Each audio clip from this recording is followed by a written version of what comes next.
Hindenburg प्रकरणामध्ये अदानी समूहाला supreme कोर्टाची clean chit, SIT कडे तपास देण्याची आवश्यकता नाही, सुप्रीम कोर्टाचा निर्वाळा।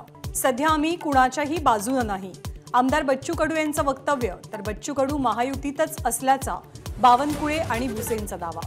अंगणवाडी कर्मचाऱ्यांचं आज मुंबईतल्या आझाद मैदानात ठिय्या आंदोलन, उद्धव ठाकरे मोर्चामध्ये सहभागी होणार। आजपासून शिर्डीमध्ये राष्ट्रवादीचं 2 दिवसीय शिबिर, राष्ट्रवादी काँग्रेस शरद पवार गटाचे नेते आणि पदाधिकारी उपस्थित राहतील।